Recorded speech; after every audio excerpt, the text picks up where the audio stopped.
Out chasing these hoes, I ain't chasing no cash. I can't fuck with it. Nah, they got beats, but these niggas can't rap. I can't fuck with it. No way, every day's the same old thing. I can't fuck with it. Nope. I can't fuck with it. Check 1 2 1 2. This your boy 4 Letters, aka J Dro, and this is the 4 Letters podcast coming to you live and direct from the studio in Birmingham, Alabama. And this is sponsored by 4LTZ.com. And I'm here out today with my man Fan, aka Uncle Phil, aka Mr. Burns. What's up, Mr. Burns? How you doing, fam? Smiths. Man, look here, man. This is a special occasion. This is my first pilot podcast. Live. You see we up in the building. You see we up in the building. But look, this man I'm introducing needs no introduction. He's been putting it down for years. Doing this thing on the music scene, and he's finally coming into fruition. I mean, the dream is coming into fruition. He's gonna be a legend, y'all. He's gonna be a legend. Let's give it up for B Flat, aka Brian Cook, aka Brian Cook. Brian Cook. My mom calls me Brian. So, Yeah. He said 280. I mean, hey, you got to do the plug. You got to do the plug. So, Mr. Brian Cook, man, Yeah. let me just for those who don't know, Yeah. who is Brian Cook? Who is Brian Cook? Brian Cook is a gentleman, a patient individual, man, and that's where I've come to be able to engineer and produce and all that good stuff, man. I'm a musician all around. I'm an artist, songwriter, singer. He's being modest right Yeah. here. I'm gonna that tell what you, it's called? he's a musical genius. That's what all niggas. So, Look. That's If you what not she- listen, if you're not gonna give yourself props, I'm gonna give yourself props. This man has been putting it down. We've been working together. What? With 2004? yeah. That's been 12 years Crap. putting it down. It was 12 2004. years. I can probably find some files from 2004, like real deal. Man, Straight up. listen, from when J Dro was SK Yeah. to Rand. Yeah. Like, hey, we not gonna get into my rap name. We're not gonna monikers. listen. We are not about to get into my old rap names because them shits was corny. Like when niggas was MCs with names with kill a nigga for no reason. Yeah. You feel me? Hey, What was your first name? What was your, we got B Flat right now. What was your Yeah. first stage name? First ever, it wasn't even given to me. It was Mastermind. I forget who even said it. It might have been one of y'all. yes, niggas or he something. the mastermind. Yeah, so Okay. nobody knew about that really. Hey, that kind of playing into today though. If you think about it, if you look man, at shout out to High C, man. That shit Exactly. sound like a nigga. Like, It might have been him. it sound like Cliff would give you that name, man. Shout out to my man High C, and shout out to the whole Forsaken group. Now let me ask you this: you've been doing music for a while, Yeah, and now you legit. basically. Cause I remember you started doing music, then you fell back and started producing and engineering. So Yeah. what made you want to get back into the artist realm? Back into the artist realm. Realistically, like I was talking to my brother the other day, man. He was asking me like, at what point did I know that I could do it or whatever? And I say, really, I always knew that it was a capability. Like I had the tools and the mindset and the experience to do it. But it was really like it was a spiritual thing, man. Where it was just revealed to me, like, cause you've been desiring to play the background, but it'll be better if you just go and put your face out there and get over all your fears and conquer all these mountains and stuff like that. You said appeared to you. Give me an example of what you mean appeared to you. Just it don't have to be too long. Maybe. Yeah. Realistically, it was a person who didn't know me from a can of paint walked up on me and told me a few things about me that she shouldn't have known and wouldn't have known, and then segued into that. You know what I'm saying? And I was just like. You know, it was something that you posted on the net the other day. It was just like one of the reasons that I respect you so much as an artist is because of your style of writing. You said you didn't choose this; it chose you. Yeah. And I'm gonna tell y'all a little story, man, because back in the early 2000s when niggas was snapping and wearing long skirts and shit, like Flat was one of these dudes. He would play beats verbatim. I mean, we would listen, and the first beat I heard him play was the Breathe In, Breathe Out by the Saint Lunatics off of the Chris Rock and Anthony Hopkins joint. It was on the track. Yeah, and Cass was like, "Yo, why don't you do your own beats?" Like, and it just grew from there. And I've been a fan ever since. or whatnot. So, Man, he so just took me back with that one, man. man, hey, it's showing niggas our age, man. Hey, so did you just always want to start rapping, or like what happened with that? Well, with rapping, that was experimental, I'll be honest. But just because I was so submerged in the music, I'd always been listening to it, as a kid and all that kind of stuff. I had the formula in me somewhere to be able to just regurgitate it right back out or whatever. So realistically, it was production, and that's like the precipice always. That's what it starts at. That's what I never like abandon, if you will. And if I had to choose, like, out of 100 different tasks, that would be it. Like, that's what I absolutely love to do. But to actually rap, to MC, like, that was like, oh man, I think I can do this. And it actually This is my question for you, and this is coming from, I don't know, I'm speaking on, I hope I'm speaking on a lot of MCs. So how would you say that the game is different from then to now? Because basically you're going from analog to digital. When you say then, what's your then? The then is shit, old ass niggas like back in the doom. You talking about the 90s? You talking No, about the early 2000s. I ain't that old nigga. Like, come on, man. Hey, bro. Listen, I am not that old. Cat still trying to do that 96 sound, which ain't nothing wrong. But I mean, everything is necessary. But basically, okay, this is what I mean. Like, I know you personally. I've known you since you was 12 years old. But you're now being introduced to the game as a new artist. So basically you've seen the game change so many times as far as it goes from fads to fashion to music to beats, samples and all of that. So at this day and age, what is Brian Cook bringing to the game in 2016? For me, matter of fact, I was at a festival the other day. And somebody asked me, okay, I was introducing myself as an R&B singer, just connecting. And they was like, oh, well, what type of R&B you do? And I thought that was a unique question to ask, because had it been 10, 15 years ago, that wouldn't have been a possible question. This would have just been R&B. Hold up, wait a minute. Who do y'all think was the first R&B singer? The first rhythm and blues singer? I'm gonna give y'all, I know mine is different from each one of y'all. So who's the first R&B singer for real? Dang, hold on, yeah. Reals? In your opinion? My crazy self, I don't want to say nothing like Pat Boone or go all the way back to the 40s. Next, what we talking about? Bro, look, I'm gonna give you my wavelength of what I think it is. My first considered R&B singer is Bobby motherfucking Brown. He changed the game with the beats. He had the dance steps or whatever, because if you look at the R. Kellys, if you look at everybody who came after that, they basically tailored postmodern R&B artists. See, now you trying to get out. But see, because see, when you first asked the question, I'm thinking like on some Ray Charles type stuff, but that still got like rock and stuff incled in it, so I couldn't say that. Nah, but you know what? If you watch some old Marvin Gaye videos, he was doing a little step. You're right though. Hold up, we might need to pull back. It falls back. All right. Contemporary Okay, that's a R&B. more concise question. There we go. So contemporary R&B, like I'm gonna tell you, like the Don't Be Cruel album, that shit was amazing. Yeah. Like that nigga Bobby had set he laid the blueprint of what people are doing today, and this is what I said to you is like you laid the blueprint of what people are doing now. It's just like you got the parties, the Ty Dolla Signs or whatever. No shade to them, but to be honest with you, y'all was doing that shit back then. Yeah.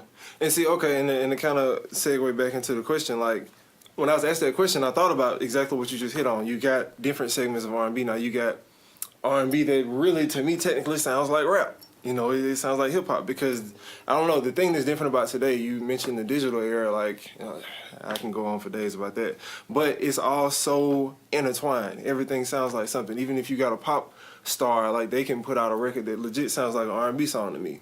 I'm not gonna even lie. I like the new Chris Brown record. The grass is green on the Hey, bro, that shit is tough. Like because it's trap, but he's still doing his thing. Yeah. But but see, this is the thing with you as an artist, because and you dropped the Superhero, and now this is your third single, Do You Feel Me?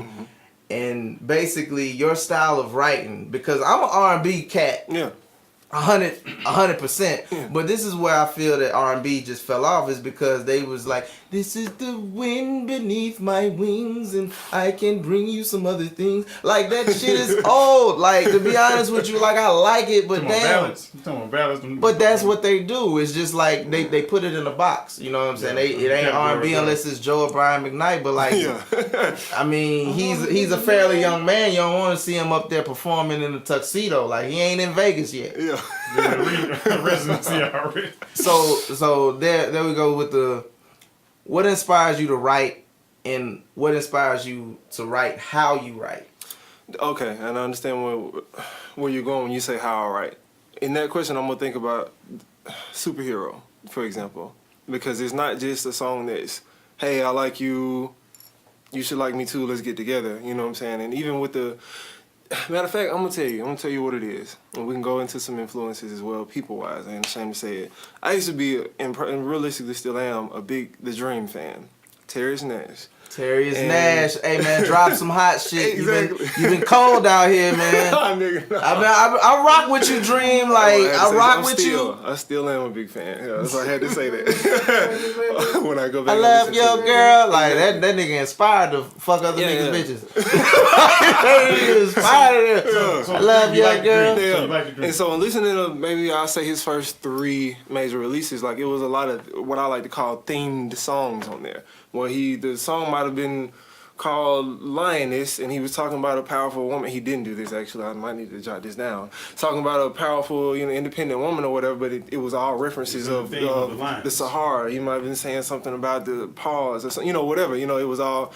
yeah, exactly. So with that, I don't know. It was like an extra step. It was more difficult to conjure somebody even like thinking to write like that rather than just saying it point blank, black and white or whatever. But it ain't so over your head to where you didn't understand what the frick he was saying. So basically you write in a lot of metaphors. Yeah. And I like the way that you write because it's so clever and I write straight to the point. Mm. Like, to be honest with you, you got your Tupacs and you got your Jay-Z's. Yeah, you see what I'm saying? You got two different types of writers, but like I feel Tupac. Yeah. Like, I feel it ain't no...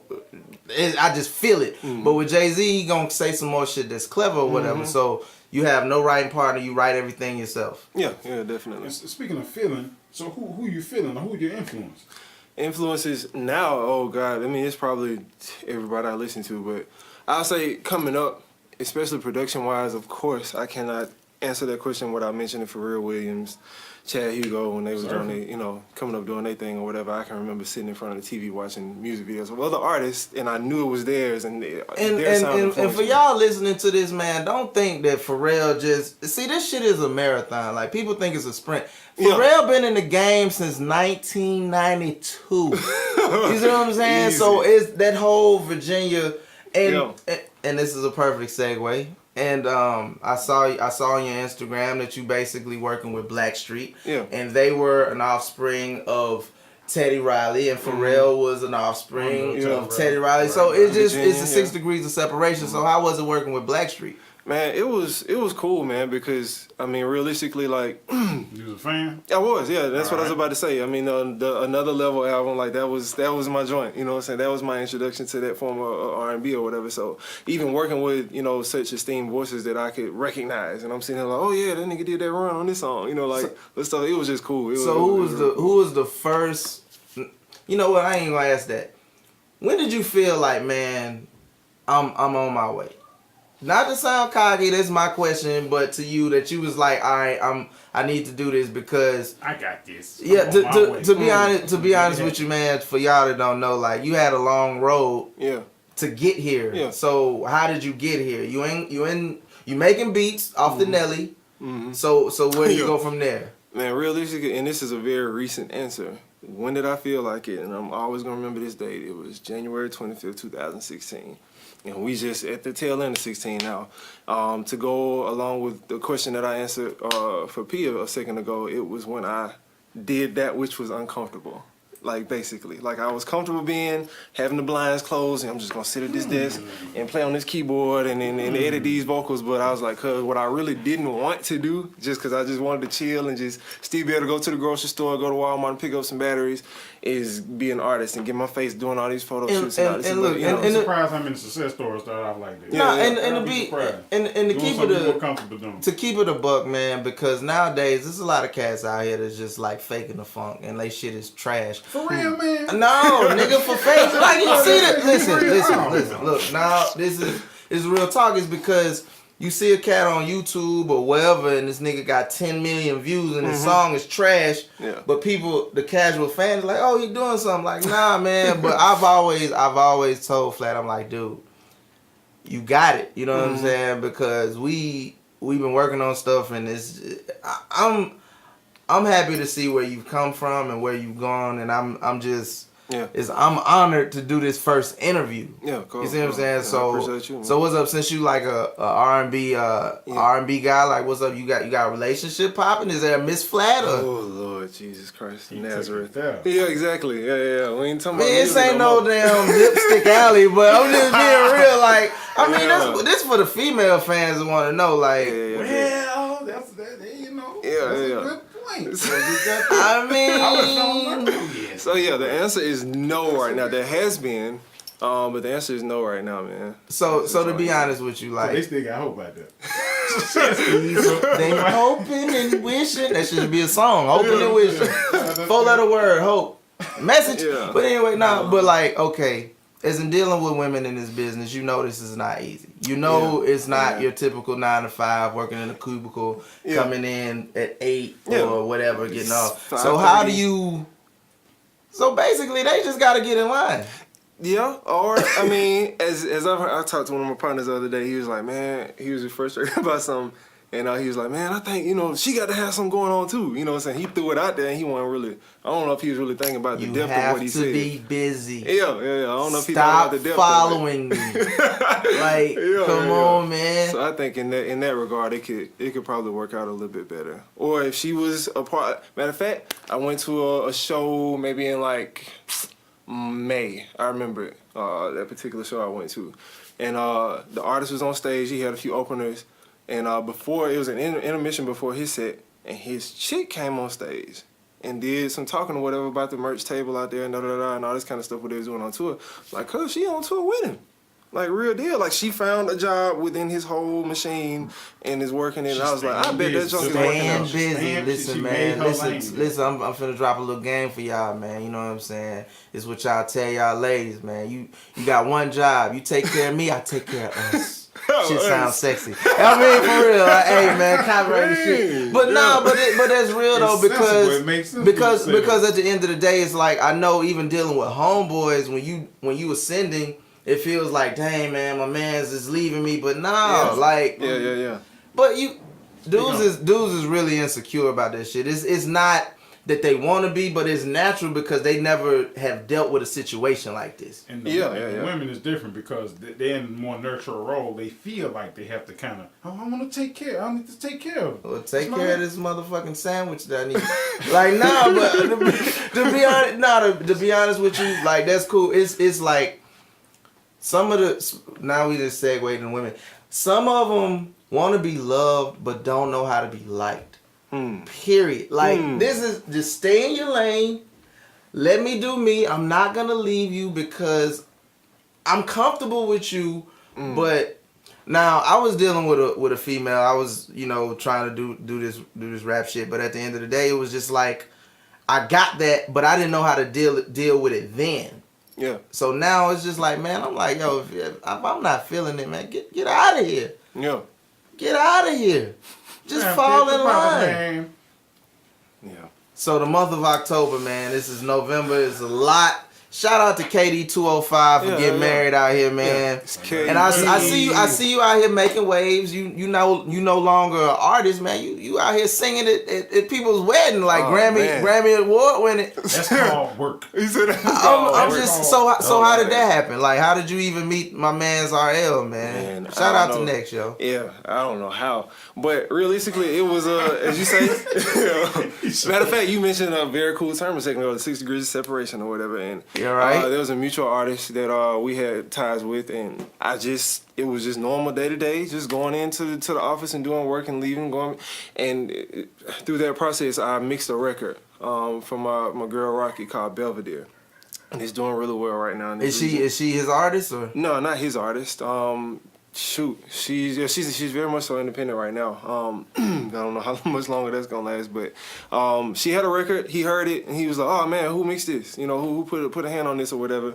I want to meet him." We shook hands and that was it. That was a wrap. It wasn't nothing complicated about it. So your quality, your skill got you. That's what I'm that saying. Yeah, relationship. it's traditional as it sounds, and And that's professional how that- sound. That's So nobody taught you how to mix. Nah, Nobody taught you how to produce. no.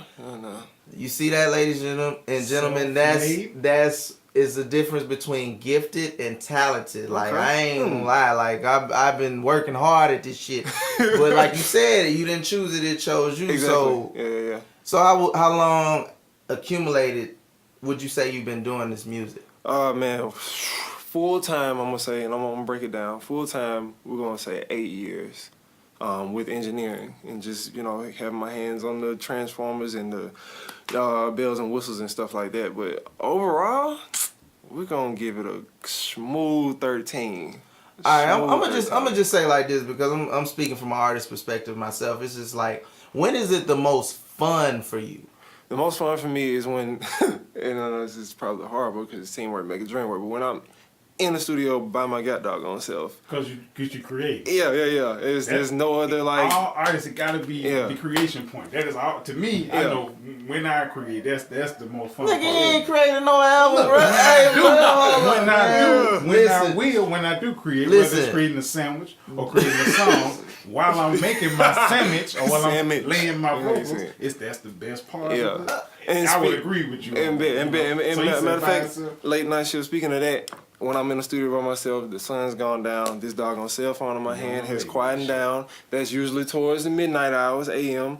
Hours. Like whenever that's the scene, like it's just I don't know. Time just flies. Next thing I know, it's 4 a.m. and I see that you present on social media. So I mean, but you're not like too invasive as in even being an artist, because like to be honest with you, like I think Tupac. I don't think I would have liked Tupac if he was tweeting. Like, to be honest, like I wouldn't have liked him. This just being real, because I want to know you through the music. I don't want to know nothing else about you.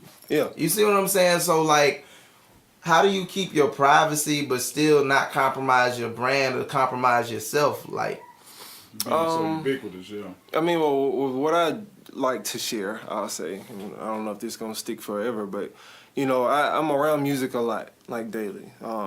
Even if I'm not in the studio, I might just be doing something else or out with another musician or at events or whatever. And it's enough content within that daily walk that I can share, and that keeps people engaged. Like, they want to know what I'm doing as a musician and see the come up. They want to see the journey and stuff like that. But I mean, if I'm just posting WCW or a chick I'm talking to or something, like, that's where it gets cut off. all right, I'm gonna just keep it a buck. Like I said, man, I've known you since the beginning, and I've heard a lot of music that the fans haven't heard as of yet. But to this day, what is your favorite song that you've written and why? Ooh, does it have to be something I released? No. Okay. Well, yeah, I can tell why. It'll still sound interesting. There's a song I did called I Love You. And I don't even know if you've heard this, actually. Oh, I haven't, to be honest with you.